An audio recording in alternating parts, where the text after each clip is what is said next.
काल से लेकर के रात्रि शयन तक की सभी लीलाओं का मंचन संगीत के माध्यम से भी अभिनीत किया जाता है। अलौकिक आनंद रस द्वारा परिमार्जित इस लीला के दो भाग हैं, प्रथम संगीत प्रधान और दूसरा अभिनय प्रधान। प्रथम खंड में रास में राधा कृष्ण और सखी नृत्य करते हैं। संगीत से ओतप्रोत रस गान गंगा में सभी दर्शक कलाकारों सहित अवगाहन करते हैं। इसके बाद मध्य में राधा कृष्ण की आरती की जाती है। तत्पश्चात श्याम श्यामा से नित्य रास मंगल में पधारने का अनुरोध कर लीला की जाती है कि आप ब्रज मंडल के रास मंडल में पधारो। श्री कृष्ण और श्री राधा, जिन्हें किशोरी जी भी कहते हैं, भक्त सेवियों की प्रार्थना स्वीकार कर लीला में पधारते हैं और तभी नेपथ्य से सुंदर संगीत से लीला आरंभ होती है। शास्त्रीय रागों तालों के आधार पर विशेषतया कथक नृत्य प्रस्तुत करते हुए राधा कृष्ण व गोपियां सभी मिलकर एक साथ प्रस्तुतिकरण करते हैं। इसी समय रासधारी गायकों द्वारा प्रचलित पद के समानांतर ब्रज की विशिष्ट शास्त्रीय परंपरा के ध्रुव पद भी गाए जाते हैं। रास के बाद राधा कृष्ण की झांकी सजाई जाती है और आरती के पश्चात कृष्ण की बाल लीलाओं का प्रस्तुतिकरण किया जाता है, जिनमें कृष्ण जन्म, माखन चोरी, ऊखल बंधन, चीरहरण, पूतनावध, कालिया, नागनथैया, मुंदरी चोरी, मनोहारी लीला, ग्वाल लीला, चीरहरण लीला और श्याम सगाई लीला। ब्रज से कृष्ण के चले जाने के बाद भी लीलाएं जैसे सुदामा मिलन, कंसवध कथा भी आजकल की रास लीला के में देखी जा सकती है। ब्रज की रास लीलाओं में यदि लोकगीत का संदर्भ देखें तो लोकगीत चूंकि परंपरा के प्रतिबिंब है और ब्रज में भी जन्म से लेकर मृत्यु चक्र तक सभी संस्कारों में लोकगीत की ध्वनि सुनाई देती है। ब्रज में लोकगीत का आधार ही है ब्रज भाषा और गायन में शैली रूप से यदि रागों की दृष्टि रखें तो मल्हार, फाग, धमार, होरी, ठुमरी, रसिया, आल्हा, कवित्त, गाहा, गीत आदि शैलियों का प्रयोग कर रासलीला का मंचन किया जाता है। जो राग उसमें प्रयोग होते हैं उसमें खमाज, काफी, मल्हार, पीलू, भैरवी, पहाड़ी, शिवरंजनी, यमन, सारंग, देश, केदार और भोपाली का प्रयोग विशेष रूप से करते हैं। और यही भोपाली जब वैष्णव संगीत संप्रदाय में गाई जाती है तो उसे वहाँ मालव कहते हैं। रास मंच से गाए जाने वाले ये सभी गीत व पदों के रचनाकारों में श्रीहित हरिवंश, श्री हरिव्यास, वेदाचार्य स्वामी हरिदास, सूरदास, ध्रुवदास, नंददास, बनी ठनी जी, चंद्रसखी, नागरीदास, ललित किशोरी जी आदि का नाम ब्रज में बड़े सम्मान से लिया जाता है। अब एक संवादी संगीत का उदाहरण माँ यशोदा कहती हैं संवादात्मक शैली में, ग्वालिन क्या ठाणी नंद चौरी, बेर बेर इत उत फिर आवत, बिजिया खाई भई बोरी। गोपी जवाब देती है, सुंदर श्याम सलोने से डोरा, उन दधी लैन कहोरी, हमको कही गई नैक खड़ी रह, आपुन बैठ रहोरी। बहुत सुंदर लोकगीत का रासमय पद, मैया मोरी मोहे ऐसे ही दुल्ही भावे, जैसी वह काबू की दिठौनिया, कनक झुनक घर आवे, मैया मोही ऐसी दुल्हनी भावे। संवाद ही संगीत है, कोई कंपोजिशन की वहाँ आवश्यकता नहीं है। स्वर ही खुद कहते हैं, संवाद ही खुद बताता है, पद ही खुद कहते हैं कि हमें कैसे गाना है। कभी कभी मुझे तो ऐसा ही लगता है। बाकी समाजी लयबद्धता के साथ लीला रस का वातावरण भी अलौकिक होता है। गायन के साथ साथ नृत्य भी रासलीला में चलता है। रास मंचों पर अष्टछाप कवि नंददास जी की एक ख्याति प्राप्त ध्रुपद रचना भी आजकल गाई जा रही है, जाको वेद रटत, ब्रह्म रटत, शंभु रटत, नारद शुक व्यास रटत, पावत नहीं पावरी। लोक संगीत में वर्ण प्रयोग की प्रवृत्ति भी भक्ति प्रभाव के कारण अपनाई गई है। ऐसे भी बहुत सारे पद गाए जाते हैं जिसमें ताल के वर्ण मिलते हैं। ताल और स्वर की क्रमानुगतता वाले राग रागनियों की निबद्ध पदों का भी गायन होता है। बहुत सुंदर सुंदर रागमालाएं हैं हवेली संगीत की, जो रासधारी जो निपुण हैं, जिनको पता है कि राग रागिनियाँ कैसे ली जाती हैं, वो गाते हैं। एक बड़ा ही सुंदर पद अभी पिछले दिनों सुनने को आया, सारंग नैनी रे, सारंग नैनी रे, काहू पे कियो है तो मार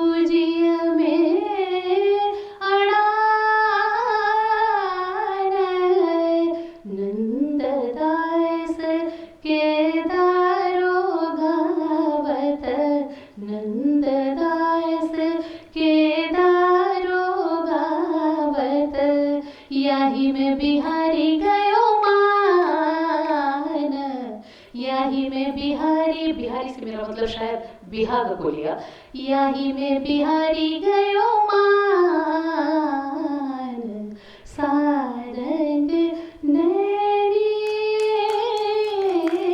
रे, सारंग नैनी। इसमें 11 राग हैं, परंतु अभी मेरी अपनी चूंकि स्वर संयोजन में इसे मैंने 11 ताल में भी बद्ध किया है। कभी ऐसा मौका लगा तो आप सभी गुरुजनों के बीच जरूर रखने का प्रयास करूंगी। होली के बारे में, रसिया के बारे में सभी को पता है। होली खेलन आयो श्याम, आज यही रंग में बोरो जी। मैं उसी होली को ले रही हूँ जो ब्रज में प्रचलित है। ब्रज में होली है मचिया, रंग में बोरोरी, होली खेलन आयो श्याम, आज यही रंग में बोरो जी। बड़ा सुंदर एक पद था जसराज जी का भी गाया, जो ब्रज में गाया जाता है। लाल गुलाल गोपाल हमारी आँखें में जिन डारो जो, लाल गोपाल गुलाल हमारी आँखें में जिन डारो जो। आगे चलते हैं बस अंत तक। रासलीला में बालक की बाल सुबह लीलाओं तथा क्रिया प्रतिक्रियाओं का, भावनाओं का सुंदर सटीक समन्वय दिखाई देता है। रासलीला में सूरदास के यदि आपका नाम ना लिया जाए तो ये क्रम, ये विषय पूरे तरीके से न्याय संगत नहीं होगा। रासलीला में सूरदास के भारी पद गाए जाते हैं। माटी खाने से लेकर, उखल बंधन से लेकर, दाने लीला से लेकर, पनघट लीला से लेकर, गोचारण के पद, श्याम सगाई लीला से लेकर सभी पद रासधारियों द्वारा गाए जाते हैं। जिसमें कि यदि पुरानी पद्धति से देखा जाए तो आज भी जो प्राचीन रासधारी हैं वो बिहाग के इस पद के साथ में, जिसे हम कहते हैं आश्रय के पद, वो सूरदास का ही पद है कि अभी हमें आपका ही सहारा है। इसी पद के साथ रासलीलाओं का अंत करते हैं। थोड़ा सा कोशिश कर रही हूँ। दृढ़हीन चरणन केरो भरोसो, दृढ़हीन चरणन केरो, दृढ़हीन चरणन केरो भरोसो, दृढ़हीन चरणन केरो, साधन और नहीं आखली में, बिना मोल को चेरो भरोसो, दृढ़हीन चरणन केरो, दृढ़हीन चरणन केरो भरोसो, दृढ़हीन चरणन केरो।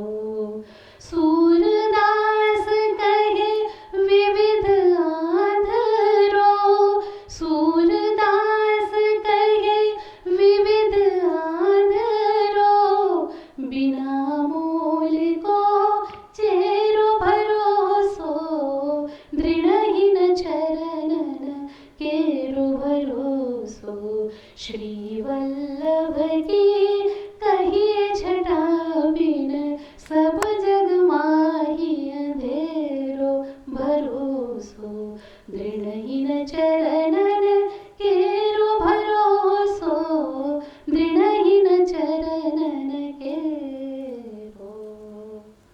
अतः ब्रज का संगीत एक दूसरे का पर्याय एवं पूरक है। ब्रज में ध्रुपद धमार गायन की परंपरा पिछले 550 वर्षों से निरंतर प्रभावान है। यहाँ के सभी संप्रदाय ध्रुपद व धमार के रूप में अपनी भक्ति एवं कीर्तन को गाकर श्री ठाकुर जी को खूब रिझाते हैं। होली, रसिया, स्वांग आदि के उत्सव परक साहित्य का शास्त्रीय रूपांतरण हुआ। होली और रसिया गीत ने ही दीपचंदी, कहरवा और अद्धा नाम से ताल को मिल करके ही धमार शैली को जन्म दिया। ब्रज की गान परंपरा को समृद्ध करने के लिए स्वामी हरिदास एवं तानसेन जैसे संगीतज्ञों का भी विशेष योगदान रहा है। प्रबंध गान, अष्टपदी एवं स्त्रोतों के गान का हास होने के कारण ध्रुपद नाम की शैली का प्रादुर्भाव हुआ।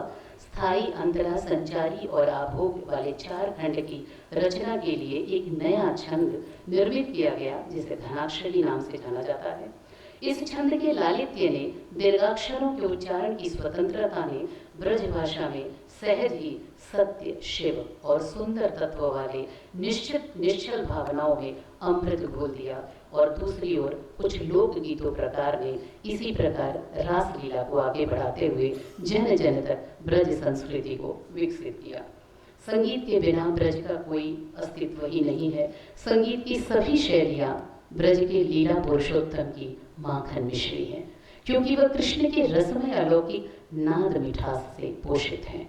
ब्रज में अभिनय की भावाभिव्यक्ति के सभी रस हैं। ब्रज संगीत का रसा वसा होने के सबसे प्रबल प्रमाण है कि ब्रज में सेवा विधि मंत्रोच्चारण से है और मंगलादर्शन से, मंत्रोच्चारण से नहीं गायन से है। मंगलादर्शन से शयन तक, आरती तक पद गायन ही होता है। जैसे भगवान ने स्वयं कहा है, ना हम वसामि वैकुंठे योगिनाम हृदयेन च मद्भक्ता यत्र गायन्ति तत्र तिष्ठामि नारद। रासानुकरण, रासलीला का मंचन एक आध्यात्मिक, भावनात्मक लोक नाट्य की तरह किया जाता रहा है, परंतु संगीत के बिना उसका रसपान, उसकी भाव अभिव्यक्ति कदापि संभव नहीं है। मोकम करोति वाचालम पंगुम लंघयते गिरिम यत्कृपा तमहं वन्दे परमानंद माधवम। श्री कृष्ण शरणम।